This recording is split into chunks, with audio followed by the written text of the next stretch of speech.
आजसू की यानी सुदेश महतो की और ये बताएंगे कि आखिर सरकार पर क्यों बरसे हैं सुदेश महतो।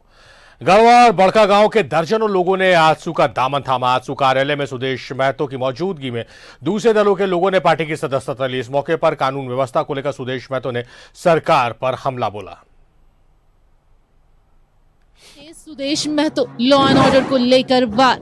आजसू सुप्रीमो सुदेश महतो ने लॉ एंड ऑर्डर को लेकर राज्य सरकार पर वार किया है। उन्होंने कहा कि कानून व्यवस्था बनाए रखने की जिनकी जिम्मेदारी है, सरकार उन्हें खनिज लूट में लगा दिया है। अनुसंधान का काम है बिल्कुल शून्य पड़ा हुआ है।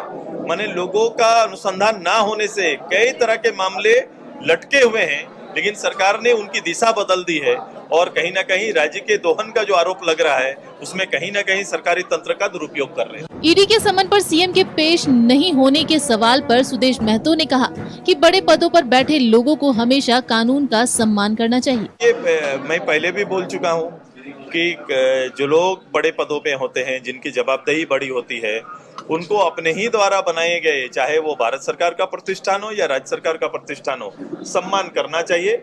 ताकि ये क्या, वो हमेशा लीडर जो होते हैं, जो लोग मुख्य पद में होते हैं, वो हमेशा आरोप लगेंगे। मैं पहले भी कहा, आरोप लगेंगे, लगते हैं। जो आरोप आया है उसका सामना करना पड़ेगा और ये अगर बड़े पदों में बैठने वाले नहीं करेंगे तो हमेशा छोटे को शिकार बनाया जाता है। मिशन 2024 में जुटे आजसू लगातार अपना कुनबा बढ़ा रहा है। आजसू मुख्यालय में बड़का गांव और गढ़वा से आए दूसरे दलों के कई कार्यकर्ताओं ने आजसू का दामन थामा। न्यूज़ 11 भारत के लिए कैमरामैन राजा के साथ शहनवाज अख्तर की रिपोर्ट। तो सरकार पर बरसे सुदेश महतो। शहनवाज हमारे सहयोगी हमारे साथ लाइव जुड़े हुए हैं, उनका रुख करते हैं। शहनवाज, खबर ये नहीं है कि सुदेश महतो ने सरकार पर किस मुद्दे को लेकर हमला बोला। खबर ये है कि 2024 की तैयारी अगर झारखंड में कोई पार्टी कर रही है तो आजसू कर रही है, लगता है, क्योंकि हाल के दिनों में डुमरी बाई इलेक्शन, रामगढ़ से शुरुआत करते हैं, रामगढ़ में जीत के बाद से लगातार जिस तरह से पार्टी में अलग अलग संगठन के लोग, अलग अलग दलों के लोग शामिल हो रहे हैं। आजसू कार्यालय में हफ्ते में 2 बार मिलन समारोह का आयोजन किया जा रहा है, जिसमें बड़े चेहरे, बड़े नाम आजसू में शामिल हो रहे हैं। 2024 की कवायद आजसू ने शुरू कर दी है। अच्छा, बिल्कुल सही है। और जिस तरह से आजसू का अधिवेशन हुआ है मोराबादी मैदान में और जिस तरह के लोग वहां पर शामिल हुए हैं और जिस तरह के बुद्धिजीवियों ने वहां पर अपनी उपस्थिति दर्ज कराई है और जैसे आयोजन का स्टेटस और जिस तरह का स्टैंडर्ड था, उसको देख करके यही लगता है कि सुदेश महतो, राजनीति में ऐसा कहा जाता है कि सही समय पर सही पासे खेल रहे हैं।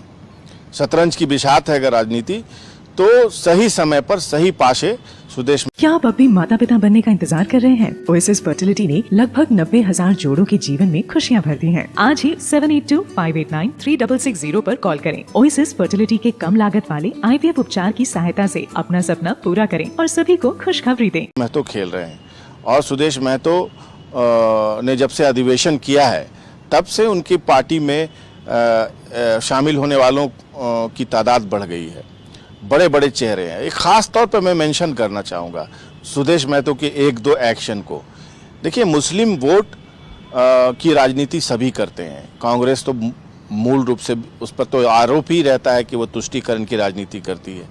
दूसरे नंबर पर यहाँ पर, बल्कि 1 नंबर पर कांग्रेस मुस्लिम वोटों की दावेदार है झामुमो। लेकिन सुदेश महतो ने मुस्लिम वोटों को जिस तरह से कब्जाना शुरू किया है, जिस तरह से हथियाना शुरू किया है, कई बड़े जो चेहरे हैं, संघर्षशील कुछ लोग हैं जिनको आजसू में शामिल कराया है।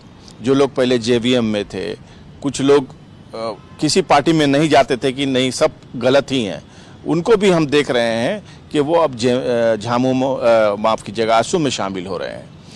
दूसरी बात, आपने कभी नहीं सुना होगा कि सुदेश महतो रिसालदार बाबा के मज़ार पे उर्स में जाते थे। कभी नहीं, मैंने तो नहीं देखा है, हो सकता है जाते हों, मेरे नॉलेज में नहीं है। वहाँ भी वो नज़र आने लगे हैं। दूसरी बात, रामगढ़ का जो उपचुनाव उन्होंने जीता था, जिस तरह से उनको मुस्लिम वोट का समर्थन मिला, वो अपने आप में एक उल्लेखनीय बात थी।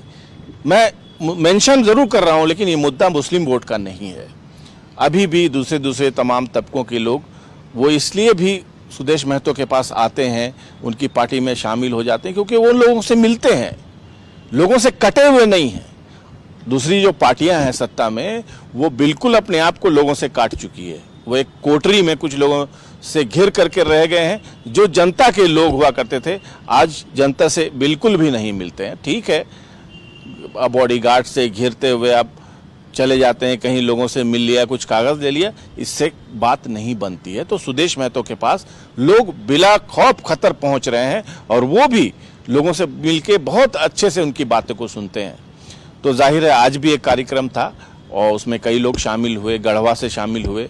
वहाँ का कोई बड़ा चेहरा ही होगा, क्योंकि बहुत बड़ी भीड़ के साथ वो आए थे।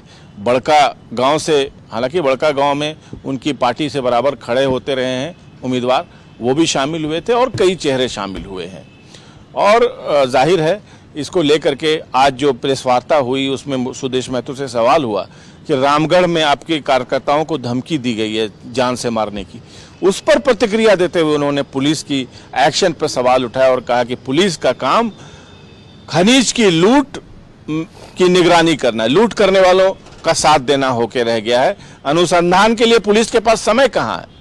जाहिर है पूरे प्रदेश में अपराध बढ़ रहे हैं, जहाँ तहाँ गोलियां चल रही हैं, अब छिनतई हो रही है, लोग असुरक्षित फील कर रहे हैं। यानी जो जो इंग्रेडिएंट चाहिए वो सब मौजूद है आज विपक्ष के पास। विपक्ष को मुद्दा की जरूरत नहीं है, बहुत सारी चीजें खुद ही मिल जाती हैं, इसीलिए उनकी बातें भी जस्टिफाइड लगती हैं और उन्होंने ऐसा कहा है। उन्होंने और भी बहुत सारी बातों के जवाब दिए। यही खासियत है सुदेश महतो की, ये पत्रकारों से भी भागते नहीं है। जो भी सवाल आप चाहिए कर लीजिए, कभी भी एक्वार्ड फील नहीं होता है। ऐसा फील हम लोगों को नहीं होता है कि हम कुछ ऐसा पूछ देंगे तो ये नाराज हो जाएंगे या फिर ये हमसे भागने लगेंगे। तो ये सारी चीजें हैं। खुद गृह मंत्री रह चुके हैं, कई विभागों के मंत्री रह चुके हैं और युवा हैं, खिलाड़ी हैं। सबसे बड़ी खासियत ये है कि लोगों से मिलते हैं, लोगों से भागते नहीं हैं।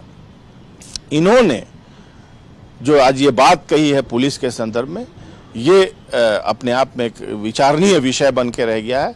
इस पर सरकार को भी सोचना चाहिए, पुलिस को भी सोचना चाहिए कि क्या वाकई पुलिस का काम कर पा रही है, या फिर नेताओं को एस्कॉर्ट करना, या फिर आधे पुलिसकर्मी तो लोगों के बॉडीगार्ड में लगे हुए हैं। इसमें से पुलिस का दोष नहीं है, एक सिस्टम ऐसा है कि पुलिस को यह काम करना ही पड़ता है, चाहे सरकार किसी की भी हो। लेकिन इस पर एक न एक दिन फैसला लेना पड़ेगा। जी जाहिर तौर पर ये आरोप पुलिस पे जो लगा ये गंभीर है और अब हर आदमी झारखंड में जो निवास कर रहा है वो कहीं ना कहीं इस बात से अपने आप को कनेक्ट करने लगा है। अब जिस तरह से पुलिस का रवैया हाल के दिनों में हुआ है, जिस तरह से अपराध हो रहे हैं या फिर थाने तक जो आम जनता पहुंच रही है और उनकी फरियादों को नहीं सुना जा रहा है, ऐसी कई खबरें आ रही हैं, तो ये आम जनता कनेक्ट कर रही है इस बात से। बहरहाल आजसू सुप्रीमो ने सरकार पर आरोप लगाया पुलिस प्रशासन को लेकर, और दूसरी तरफ अपनी ताकत को भी मजबूत कर रही है आजसू पार्टी। ये कहीं ना कहीं संकेत दे रहा है कि आने वाले दिनों में आजसू एक बड़ा विकल्प झारखंड में बनकर उभर सकती है, जिस तरह से आजसू सुप्रीमो अपनी पार्टी को लेकर आगे बढ़ रहे हैं। बहुत शुक्रिया शहनवाज, तमाम बातचीत तमाम जानकारियों के लिए आपका।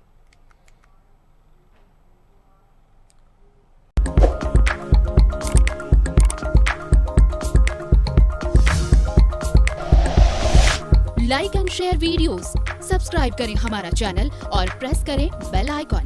न्यूज़ 11 भारत, सच है तो दिखेगा।